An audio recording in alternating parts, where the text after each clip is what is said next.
What is good, gifted and talented engineers and artists all around the world? My name is Deron, founder and CEO of Black Visual Entertainment, and today I'm gonna make sure this is the last video that you ever need when it comes to setting recording levels.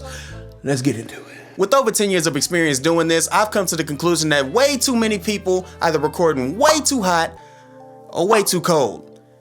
And I'm gonna make sure you get it right every single time. Now, what do I mean by recording too hot? Well, that means when you sound very distorted, and every time you get loud, then your vocals are starting to create this sound and it just sounds terrible. See, I like that. Is that annoying you? Because that's annoying me. Or you're recording way too cold, which basically means that you're too close to the noise floor. What is the noise floor? The noise floor is basically all of the background hiss, the hums, your air conditioning, that annoying sound that you keep letting go off in your room because you don't change the battery in your...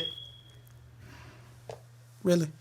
Anyway, it's basically the noise that happens either in your room or from your audio setup, and it's pretty natural. It's something that normally happens, but if you record too close to that, which is usually around negative 60 decibels or below, what tends to happen is if you start adding things like compression or EQ or saturation or limiting, if your vocals are right there and the noise floor is right here and you start adding that stuff to bring your vocals up, then look at that. The noise floor is right there with it. So it's just gonna sound just as bad because you're bringing all that excess unwanted noise up with your vocal recordings, which you don't want. So in order to avoid these issues altogether, you need to make sure that you're setting your gain levels properly. And you're gonna do that with either your dedicated preamplifier or the preamps that already come in your audio interface. Now, for the love of all things that are holy, do not do this with the faders, okay? The faders work in post, which basically means that the signal is already printed.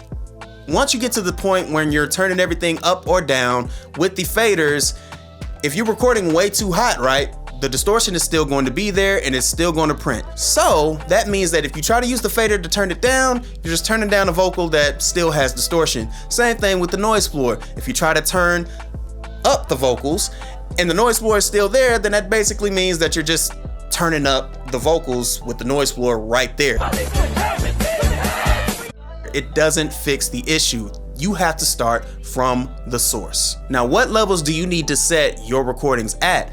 A lot of people would tend to say -6 decibels full scale, and there's absolutely nothing wrong with that, but keep in mind, if you're gonna do that, then that means that your peaks, meaning the loudest parts or the loudest that your recordings get, is -6 decibels. If it gets louder than that, then of course you are getting way too close to 0, which is going to cause distortion if you go past that threshold. You don't want to do that, okay? I typically like to go for -12 decibels full scale just because it works the best for me, but I would say that anywhere between -12 decibels or -6 decibels is a great place to be at.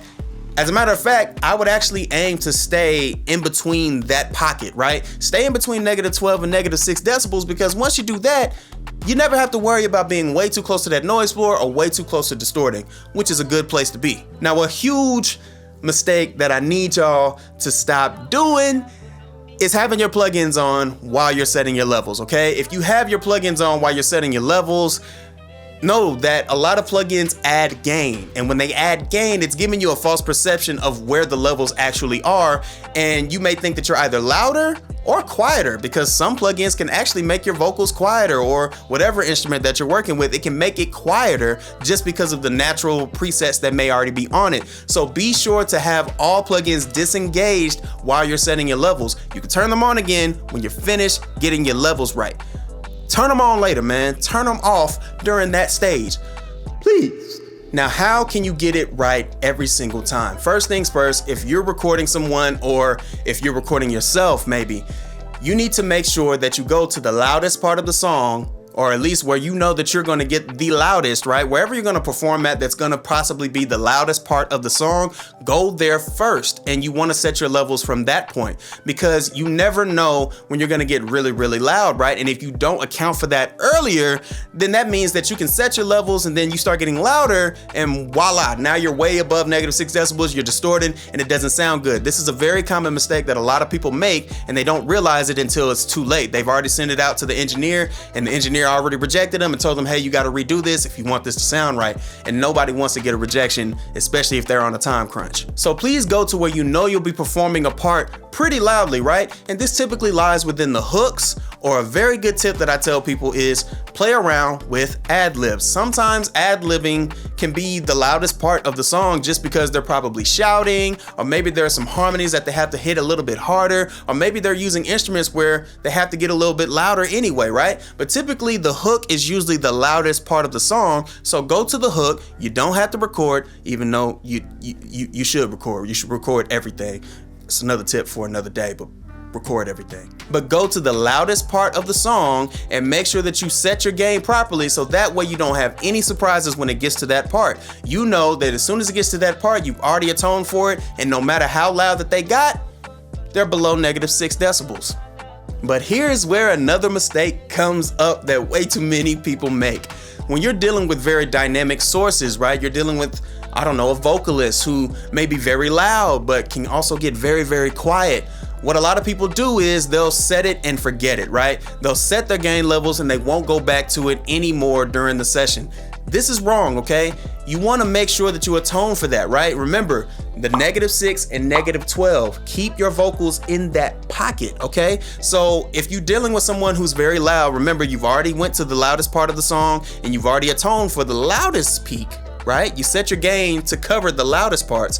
But when it comes to the quiet parts, right, you may need to go back in and turn the gain up in order to atone for the lower parts, right? And this can be with the vocalist, this can be with the instrumentalist, this can be with a lot of different sources, but you have to make sure that you're atoning for that. So if you look at a lot of big time engineers, you'll see that they're grabbing that gain and they're messing around with it as the artist is getting ready to perform, because they can see, okay, we're getting a little too quiet here, or we're getting a little too loud here, right? Gauge these things. It's not a set and forget. This will help you get your lower parts of the performance at a good level and your higher parts of the performance at a good level. And it also does a really good job just keeping things even, right? Making it a lot easier for you when it comes to the mixing process. And remember to recall your settings, especially if you have a lot of regulars that come back. You want to make sure that you at least have that pocket ready to go. You know exactly where they're typically at because of their vocal range, and you can play around with that during the new sessions, right? But keep in mind, sometimes those vocal levels will change because they're probably working with material that's not as dynamic. So for example, if you're working with a rock track one day, but you're working with an R&B track the other day with the same artist, with the rock track, typically those tracks are a lot less dynamic, right? So because of that, they're probably going to be a little bit louder.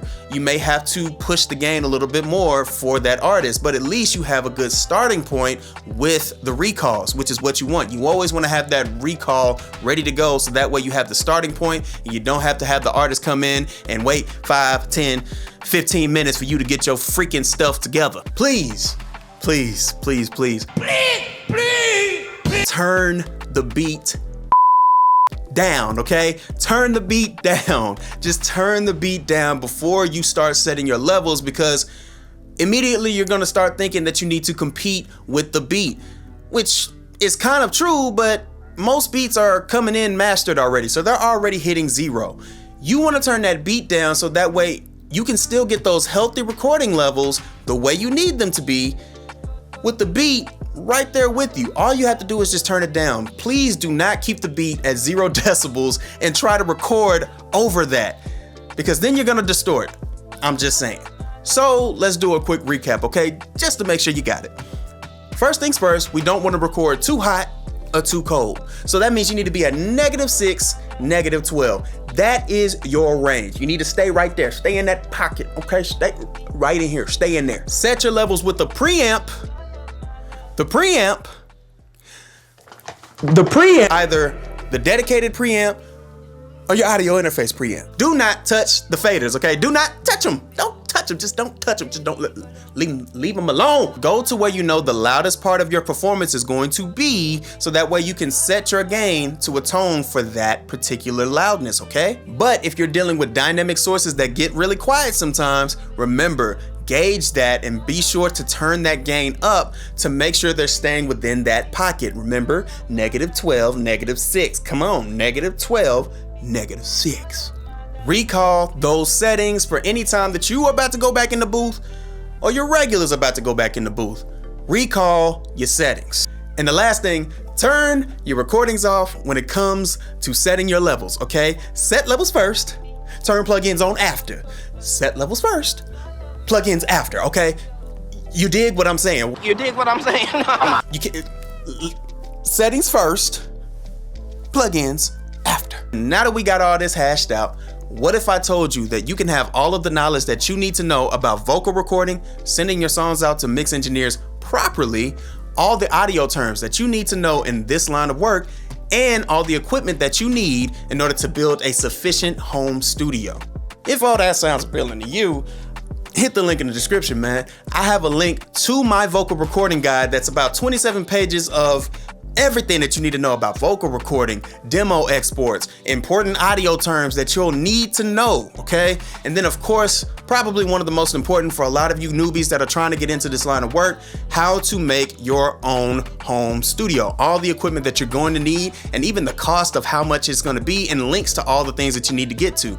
So check that out if you wanna know more about that. Also, if you're interested in finding out how you can get your DAW to act like a mix console, check this video out right here, man. I'm going over all of that for you, all right? But in the meantime, like, subscribe, love y'all. See y'all later, bye.